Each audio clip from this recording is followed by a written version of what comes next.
बोलिए एकादशी मैया की जय, विष्णु भगवान की जय। राधे राधे। श्री हरिदास एकादशी व्रत कथा।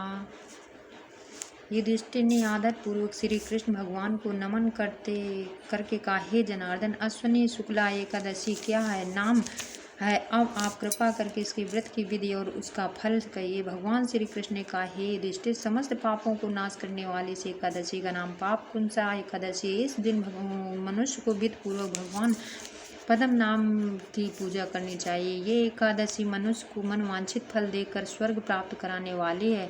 मनुष्य को बहुत दिनों तक कठोर तपस्या करने से जो फल मिलता है वह फल भगवान गरुड़ ध्वज को नमस्कार करने से प्राप्त हो जाता है। जो मनुष्य अज्ञान बस अनेक पाप करते हैं परंतु नित्य हर को नमस्कार करते हुए नरक में नहीं जाते।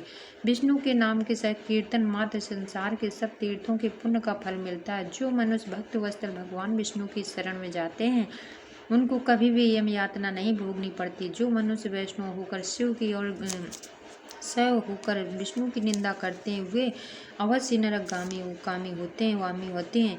सहस्त्रों वाजपेयी और अश्वमेध यज्ञों से जो फल प्राप्त होता है वो एकादशी के व्रत के 16वें भाग के बराबर भी नहीं होता।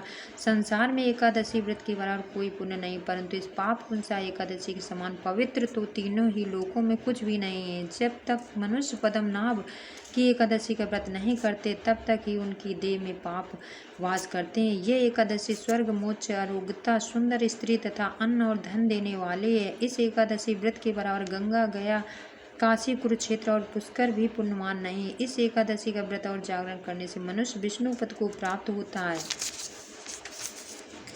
हे राजेंद्र, इस व्रत के करने वाले 10 पीढ़ी मातृपक्ष, 10 पीढ़ी पितृपक्ष की और 10 पीढ़ी मित्र पक्ष कर उद्धार कर देते हैं। वे स्वयं भी दिव्य देह धारण कर चतुर्भुज रूप हो, पीताम्बर पहन और हाथ में माला लेकर गरुड़ पर चढ़कर विष्णु लोक को जाते हैं। हे राजन, इस व्रत को करने से पापी मनुष्य की दुर्गति को प्राप्त होकर सतगत को प्राप्त होता है। अश्विनी मास के शुक्ल पक्ष की से पाप कुंसा एकादशी का जो व्रत करते हैं वे अंत समय में हर लोक को प्राप्त होते हैं तथा समस्त पापों से मुक्त हो जाते हैं। सोना, तिल, भूम, गौ, अन्न, जल, छतरी तथा जूती दान करने से मनुष्य यमराज को नहीं देखता।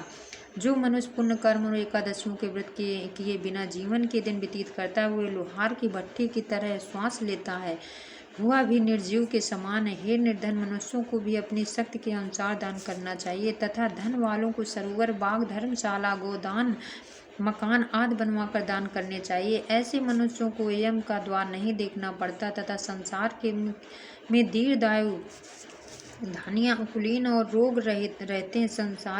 संसारांश यह है कि धर्म से सदगत तथा धर्म से दुर्गत प्राप्त होती है, इसमें कोई संदेह नहीं है। हे राजन, जो आपने मुझसे पूछा हुए सब मैंने आपको सुनाया। अब और क्या सुनने की इच्छा सो कहो। बोलिए विष्णु भगवान की जय, नारायण भगवान की जय।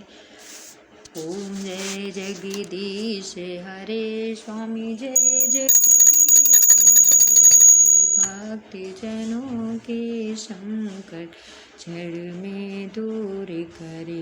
ओम जय जगदीश हरे। तो जाके फल पावे दुख बिन से